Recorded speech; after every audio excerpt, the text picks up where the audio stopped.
In today's video, I'm going to teach you how to create new ad account on Facebook Ads Manager, step-by-step tutorial 2026.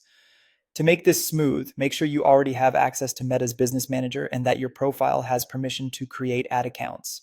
If you're working for a client, confirm you're in the correct business before you begin.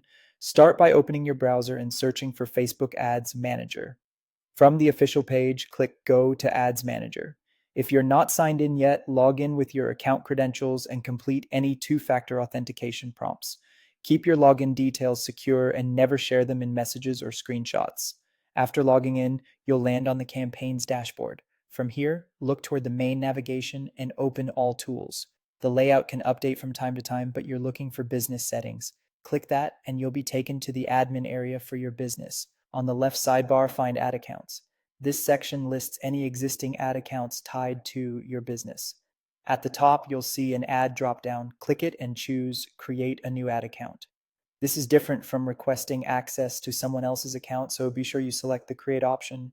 A setup window will appear asking for the ad account details. Enter a clear descriptive name, such as the business name plus the market or objective. Select the correct time zone and currency for your billing and reporting. These settings influence how your cost and delivery are calculated and can be difficult to change later, so double check them now.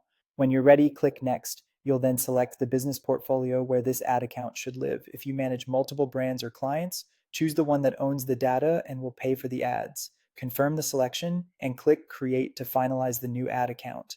Right after creation, you'll have the option to grant access to people and assign roles, add only the teammates who need it, and match permissions to their responsibilities. For example, give admin access to trusted managers who handle billing and account settings, and advertiser access to those who create and manage campaigns. You can update these permissions anytime in business settings, so start with the least access necessary and expand as needed. That's it. You've created a brand new ad account inside Facebook Ads Manager. From here, you can organize your assets, set your naming standards, and prepare to launch your first campaigns. In future sessions, you can connect your pixel, verify domains, and add payment methods to keep everything running smoothly.